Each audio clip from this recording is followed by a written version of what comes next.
جديد لأغنية بحبك أنا بحبك مع المخرجة ليال راجحة في بيروت ودير القمر في لبنان. كاميرا آخر الأخبار كانت هناك وعادت بتقرير نتابعه معا.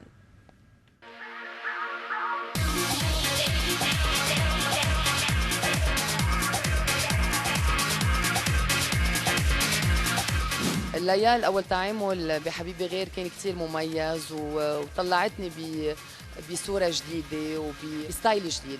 هالمرة كليا غير حبيبي غير، هالمرة في قصة، في معاناة، مطلع مني ممثلة أكتر، مطلع مني تكنيك أكتر، في أشياء شوي كيف بيقولوا شجاعة قدمتها، بأفكار بالتمثيل بجرأة الموضوع. شابين بحبوني وواحد بعرف بحبني والتاني ما بعرف، ومين بدي اختار منهم؟ الفتاة لما بيتركها حبيبها شو بتعمل؟ وخاصة بليلة عرسها شو بده يصدر منها؟ فيمكن رح يتفاجئوا العالم شو رح يصدر مني، شو رح اعمل فيه، وهذه اللي بتصير مع كل الصبايا، بيوعدون وما بينفذوا. اوكي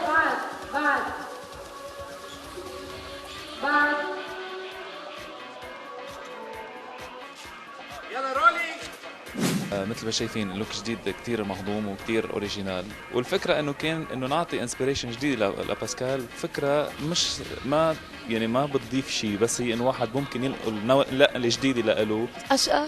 لا كيف اشقر؟ باسكال مشكلتها انه خوفه على شعرها الطويل هو اساس عندها، بس انك تقدر توصل معها بالدبلوماسيه والسياسه مثل ما بنتبعها بالبلد عنا بيمشي الحال. بس لما عملنا هيك تيست انه بجرب، بتعرف دايما بتجرب يعني كثير. هي صوره لوحدها، الاشقر مع الاصفر مع السكسي اللي لاعبينه بالميك اب بالفستان بالوقفات، هن لوحدهم بيقولوا لك خلص شيلنا يعني. اذا كان حلو ولا مش حلو، حبوا ولا ما حبوا، نحن عم نجرب نزيد لمسه جديده.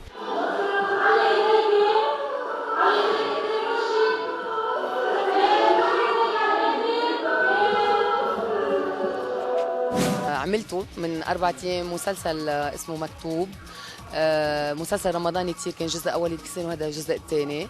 فرحت على تونس، كنت ضيفة الشرف بآخر حلقة.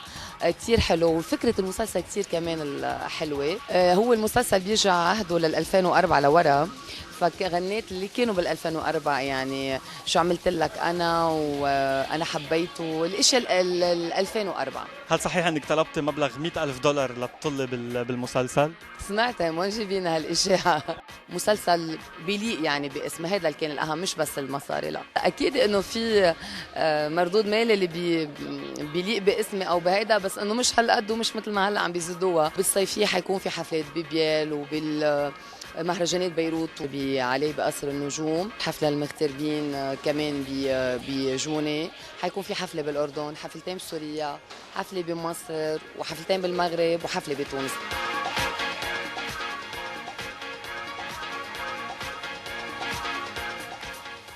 مشاهدينا فاصل قصير ونعود لمتابعة نشرة الليلة من آخر الأخبار، فابقوا معنا. جنة